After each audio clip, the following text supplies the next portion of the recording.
नमस्कार बच्चों।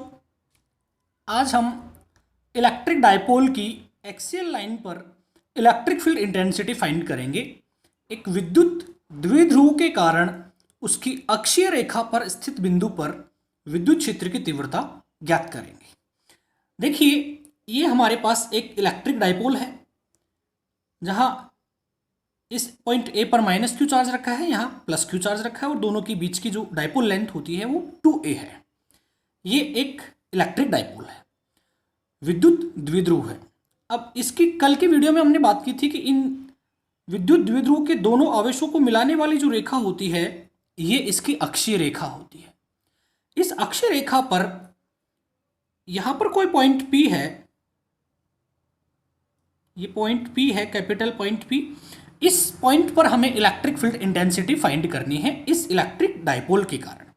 इस पॉइंट की इस द्विध्रुव के सेंटर से जो डिस्टेंस है वो स्मॉल r है। डिस्टेंस हमेशा हम डायपोल के सेंटर से लेते हैं, दूरी हमेशा यहां द्विध्रुव के केंद्र से हम लेते हैं। अब देखिए, हम आवेशों से दूरी भी हम ज्ञात कर लेते हैं। ये तो केंद्र से दूरी होगी, इस प्लस आवेश से इस बिंदु P की दूरी कितनी हो जाएगी वो हम देखते हैं। यहां से यहां तक की टोटल दूरी r है। अब यहां से यहां तक की कितनी है a, क्योंकि ये टोटल 2a है तो ये मिड पॉइंट है, सेंटर पॉइंट है, तो यहां से यहां तक की a हो जाएगी। ये डिस्टेंस अगर इस टोटल r में से माइनस कर देंगे तो ये आ जाएगा हमारे पास। तो यहां से यहां तक की हो जाएगी r minus a plus Q. आवेश से इस बिंदु P की दूरी इतनी हो गई। ऐसे माइनस क्यू से कितनी हो जाएगी, यहाँ इस डिस्टेंस में यहाँ तक की जो डिस्टेंस है इसमें ये डिस्टेंस और ऐड कर दें, ये कितनी है a, तो ये हो जाएगा हमारे पास r प्लस ए। माइनस क्यू चार्ज से इस पॉइंट की जो डिस्टेंस है वो r प्लस ए हो जाती है। ये हमने आवेशों से दूरियां ज्ञात कर ली हैं, r माइनस ए, r प्लस ए। अब हमने पिछले वीडियो में ये बताया था कि जो डायपोल मोमेंट होता है, द्विध्रुव आघूर्ण जो होता है, उसकी डायरेक्शन सदैव माइनस से प्लस क्यू की ओर होती है। तो डायपोल मोमेंट पी की जो डायरेक्शन है वो इधर होती है और इसको हम पी कैप एकांक सदिश ले लेते हैं। पी कैप की डायरेक्शन माइनस क्यू से प्लस क्यू की ओर होती है। अब हम क्या करते हैं, इस प्लस क्यू के कारण इस पॉइंट पी पर इलेक्ट्रिक फील्ड माना E1 है और उस E1 की डायरेक्शन इस पॉइंट P पर इधर होगी, क्योंकि प्लस के कारण जो इलेक्ट्रिक फील्ड लाइन होती हैं, विद्युत क्षेत्र रेखाएं होती हैं, वो बाहर की ओर होती हैं, तो प्लस क्यू के कारण इधर हो जाएगा।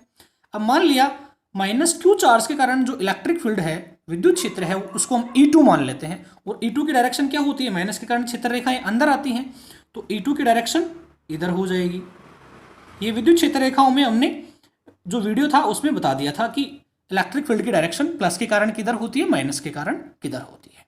तो माइनस के कारण अंदर की ओर होती है विद्युत क्षेत्र रेखाएं, तो E2 की डायरेक्शन इधर हो जाएगी। तो ये डायरेक्शन देख ली। अब हम E1 और E2 के वैल्यूज देखते हैं, इनके मान हम ज्ञात करते हैं। तो हम यहां देखते हैं B पर स्थित प्लस क्यू आवेश के कारण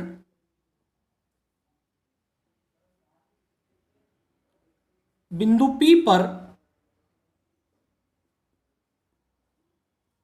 विद्युत क्षेत्र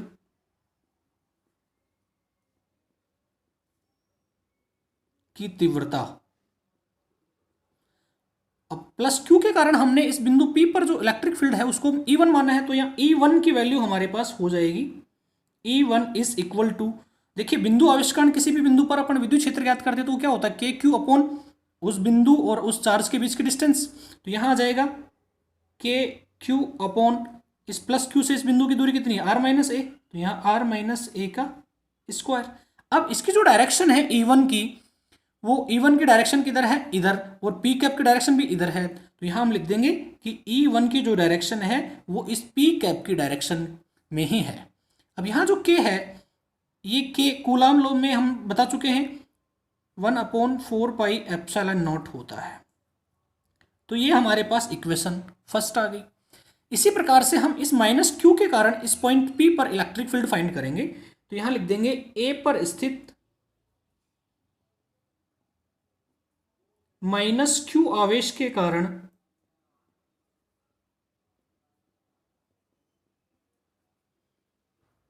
बिंदु P पर विद्युत क्षेत्र की तीव्रता। तो देखिए माइनस के कारण हमने जो विद्युत क्षेत्र माना है वो E2 है, और E2 की वैल्यू हम देखेंगे तो वो KQ/-Q, और इस बिंदु P के बीच की डिस्टेंस वो कितनी है R+a, तो यहाँ R+a का स्क्वायर। अब यहाँ हम देख रहे हैं कि इस E2 की डायरेक्शन जो है वो इधर है, जबकि P कैप की डायरेक्शन इधर है, दोनों ऑपोजिट हैं, तो यहाँ हम लिख देंगे -P कैप, कि इस E2 की जो डायरेक्शन है P कैप के डायरेक्शन के ऑपोजिट है, या माइनस का साइन ऑपोजिट डायरेक्शन को रिप्रेजेंट कर रहा है। तो ये इक्वेशन, अब हम यहाँ पे क्या कर सकते हैं, इस माइनस को आगे भी ले सकते हैं, तो इस इक्वेशन को ऐसे लिख सकते हैं E2 vector is equal to, ये माइनस आगे आ जाएगा तो ये हो जाएगा KQ/R+a का होल स्क्वायर, और ये यहाँ पर P कैप, इसको हम इक्वेशन सेकंड बोल देते हैं। अब इस पॉइंट P पर हमें रिजल्टेंट इलेक्ट्रिक फील्ड फाइंड करना है, परिणामी विद्युत क्षेत्र ज्ञात करना है। तो बिंदु P पर परिणामी विद्युत क्षेत्र,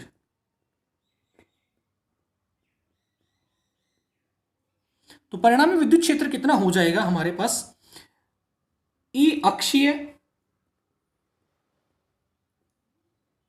is equal to E1 + E2, इन दोनों तीव्रताओं को जोड़ देंगे, सदिश योग कर देंगे, तो वही इस बिंदु P पर क्या आ जाएगा, परिणामी विद्युत क्षेत्र। यहां E अक्षीय लिखा है क्योंकि ये बिंदु P इस द्विध्रुव की अक्षीय रेखा पर स्थित है। अब यहाँ E1 और E2 के मान हम समीकरण 1 से पुट कर देते हैं, तो ये आ जाएगा हमारे पास E अक्षीय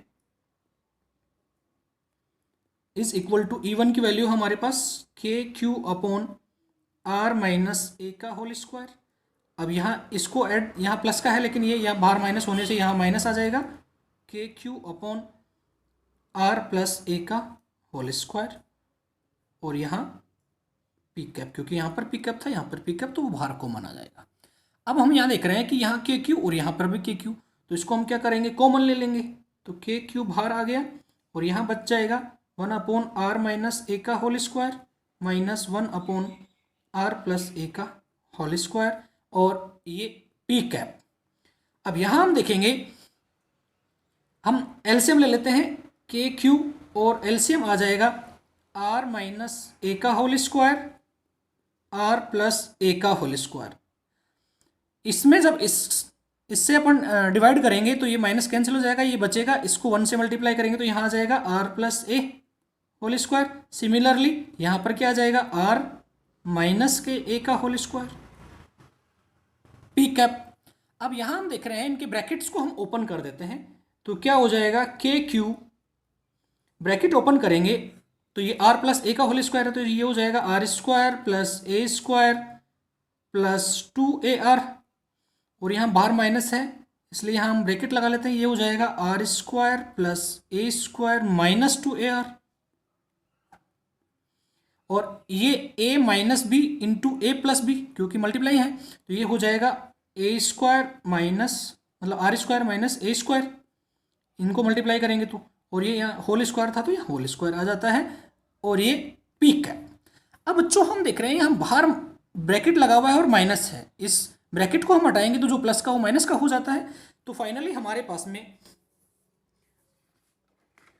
आ जाता है E अक्षीय इज इक्वल टू KQ, तो ब्रैकेट के बाहर था तो ये हो जाएगा R² + a²+2ar। अब ब्रैकेट हटाएंगे तो ये क्या हो जाएगा, माइनस का R² -a², और जो माइनस का था वो प्लस का 2ar divided by R² -a² का होल स्क्वायर, और यहाँ पर P कैप। अब देखिए ये माइनस का है, इस प्लस से कैंसिल, ये प्लस का इस माइनस से कैंसिल, तो हमारे पास आ जाता है E अक्षीय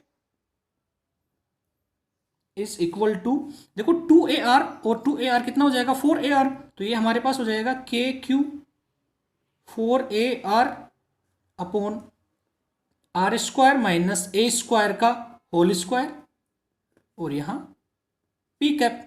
अब देखिए ये जो 4 है इसके हम 2 इंटू 2 दो टुकड़े कर सकते हैं और इसको हम ऐसे लिख सकते हैं 2k, इसका एक दो टुकड़े किए तो 2 यहां लगा दिया, k लिख दिया और ब्रैकेट एक 2 इसके साथ रह जाएगा तो 2a और q, इनको हमने ब्रैकेट में लिख दिया, बाहर लिख दिया r upon R square minus A square का होल स्क्वायर पी कैप। अब देखिए ये ई अक्षीय हो गया। अब हमें बताया जो ब्रैकेट में लिखा है ये क्या हो गया, 2a into Q, dipole moment द्विध्रुव आघूर्ण, कल वाले वीडियो में बताया था मैं। तो ये 2a इंटू क्यू क्या होता है, हमारा डायपोल मोमेंट द्विध्रुव आघूर्ण, ये द्विध्रुव आघूर्ण हो गया हमारे पास। तो यहां हम वैल्यू पुट कर देंगे तो यह जाएगा 2k P R upon R square minus A square का होल स्क्वायर और ये बाहर पी कैप। तो ये वैल्यू हमारे पास आ गई अक्षीय बिंदु पर विद्युत क्षेत्र की तीव्रता। देखिए बच्चों ये फॉर्मूला कब काम में लेते हैं, जब ये जो ए है ये इस आर के तुलना में हो। अगर मान लो ये बहुत छोटा हो तब हम क्या करते हैं, यदि ए जो है वो आर की तुलना में काफी छोटा हो तो ए का जो स्क्वायर है वो तो और भी छोटा हो जाएगा आर स्क्वायर की तुलना में। तो अतः हम ए स्क्वायर को आर स्क्वायर की तुलना में नगण्य मान लेते हैं।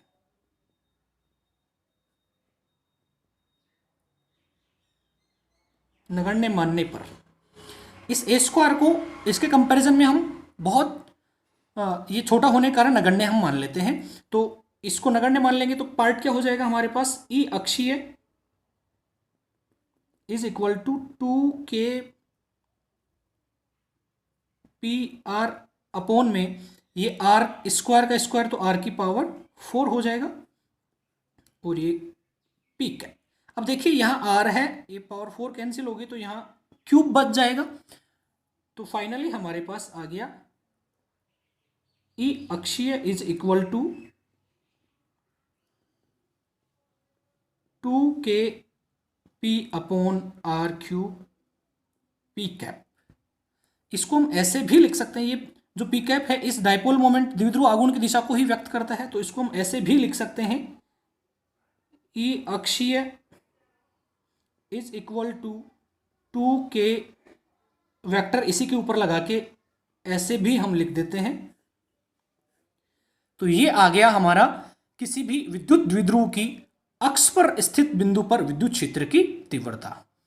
अब इसका परिमाण हम देखें तो यहां परिमाण क्या हो जाएगा, वेक्टर हटा देंगे, ई अक्षीय इज इक्वल टू हो जाएगा 2k p upon R cube. अब इस फॉर्मूले से हम देख रहे हैं कि विद्युत द्विध्रुव के कारण जो विद्युत क्षेत्र की तीव्रता है वो आर के क्यूब के व्युत्क्रमानुपाती होती है। तो यहां हम लिख देंगे ई अक्षीय जो होता है वो व्युत्क्रमानुपाती होता है आर के क्यूब के। तो ये हमारी अक्षीय स्थिति पर विद्युत क्षेत्र की तीव्रता का व्यंजक आ जाता है किसी भी विद्युत द्विध्रुव के कारण। अब हम एक इस पर आधारित एक न्यूमेरिकल करते हैं तो और भी अच्छे से ये टॉपिक क्लियर हो जाएगा।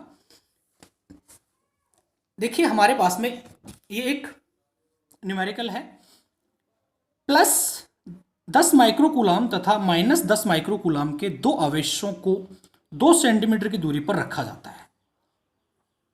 इनकी अक्षीय रेखा पर द्विध्रुव के केंद्र से 60 सेंटीमीटर की दूरी पर स्थित किसी बिंदु पर विद्युत क्षेत्र की गणना करो। तो हम इसका देखिए यहां पर एक Q1 है और एक, मैं चलो इसको डायग्राम बना देता हूं। ये एक डायपोल है, यहां पर -10 माइक्रोकूलाम है और यहां +10 माइक्रोकूलाम है और ये दोनों आवेश कितनी दूरी पर हैं, 2 सेंटीमीटर के। तो 2a की वैल्यू कितनी है, 2 सेंटीमीटर। तो ये डिस्टेंस तो हमारे को गिवन है। फिर कह रहा है कि द्विध्रुव के केंद्र से 60 सेंटीमीटर पर, तो केंद्र ये हो गया। यहाँ से इसकी अक्षीय रेखा पर यहाँ कोई पॉइंट है और वो r बराबर कितना है, 60 सेंटीमीटर। इस पॉइंट P पर हमें इलेक्ट्रिक फील्ड फाइंड करना है कि इसकी वैल्यू कितनी होगी। तो देखिए हमारे पास हम वैल्यूज लिख लेते हैं, यहाँ माइनस का क्यू है या प्लस का क्यू है, परिमाण लेंगे क्योंकि अपन फॉर्मूले में परिमाण लेते हैं, तो यहाँ क्यू की वैल्यू हमारे पास कितनी हो जाएगी 10 माइक्रो कूलम।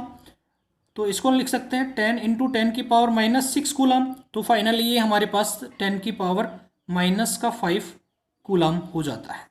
अब हमें गिवन है 2a की वैल्यू कितनी है 2 सेंटीमीटर, और 2 सेंटीमीटर को मीटर में कन्वर्ट करेंगे तो -2 2 इंटू 10 की पावर -2 मीटर हो जाएगा। आर की वैल्यू हमारे को गिवन है, R is equal to 60 centimetre है, तो इसको भी मीटर में कन्वर्ट करेंगे तो 60 इंटू 10 की पावर -2 मीटर। तो इसको हम लिख सकते हैं 6 इंटू 10 की पावर -1 मीटर। तो ये हमारे पास पैरामीटर हो गए। अब इस पॉइंट P पर हमें इलेक्ट्रिक फील्ड फाइंड करना है, तो हम क्या करेंगे, अभी जो फॉर्मूला निकाला अपन ने वो फॉर्मूला यूज करेंगे। तो E अक्षीय जो है वो कितना था अपना 2kp अपॉन आर क्यूब, परिमाण निकालना अपने को। तो देखिए P की वैल्यू कितनी होती है, P is equal to 2a into Q.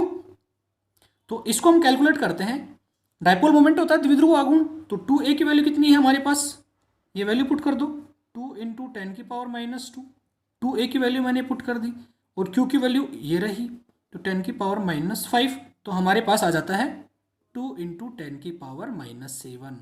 क्योंकि हमारे को k की वैल्यू पता है, r की वैल्यू पता है, लेकिन p की वैल्यू पता नहीं थी, तो p की वैल्यू हम इस फॉर्मूले से कैलकुलेट कर सकते हैं 2aq से। अब k, p और r इन तीनों की वैल्यूज इस फॉर्मूले में हम पुट कर देते हैं, तो E की वैल्यू हमारे पास आ जाएगी, E अक्षीय इज इक्वल टू 2, ऐसे कैसे, K की वैल्यू 9 इंटू 10 की पावर 9 होती है, P की वैल्यू हम फाइंड कर चुके हैं ये, तो ये आ जाएगा 2 इंटू 10 की पावर -7 डिवाइडेड बाई R का क्यूब, R की वैल्यू कितनी है ये, तो ये 6 इंटू 10 की पावर -1 का क्यूब। अब देखिए इसको हम मल्टीप्लाई करते हैं, 2 इंटू 2 4 मल्टीप्लाइड बाई 9 36 इंटू ऊपर 10 की पावर +9 है और -7 है, तो 10 की पावर +2 बच जाती है हमारे पास। अब यहाँ नीचे 6 का क्यूब है, तो 6 के क्यूब को हम 6 का स्क्वायर इंटू 6 भी लिख सकते हैं, और 6 का स्क्वायर कितना होता है 36, तो इसको 36 इंटू 6, अब ये -1 का क्यूब करेंगे तो 10 की पावर -1 का क्यूब हो जाएगा 10 की पावर -3। अब 36 से 36 कैंसिल हो गया, तो फाइनली हमारे पास आ जाता है ये 1/6 इंटू ये -3 ऊपर जाके प्लस की हो जाएगी, तो ऊपर पावर बन जाएगी 10 की पावर +5। अब इसको हम ऐसे भी लिख सकते हैं 10/6 इंटू 10 की पावर +4। 10/6 कितना हो जाएगा 1.666, ये प्रक्रिया चलती रहेगी, इंटू 10 की पावर 4, तो इसको हम लिख सकते हैं 1.67 इंटू 10 की पावर 4 न्यूटन प्रति कूलम। तो ये इस अक्षीय बिंदु पर जो विद्युत क्षेत्र की तीव्रता है, इलेक्ट्रिक फील्ड है इस पॉइंट P पर, वो हमारे पास आ जाता है 1.67 इंटू 10 की पावर 4 न्यूटन प्रति कूलम। तो हम ऐसे इस फॉर्मूले को यूज करके अक्षीय स्थिति पर विद्युत क्षेत्र की तीव्रता ज्ञात कर सकते हैं। धन्यवाद।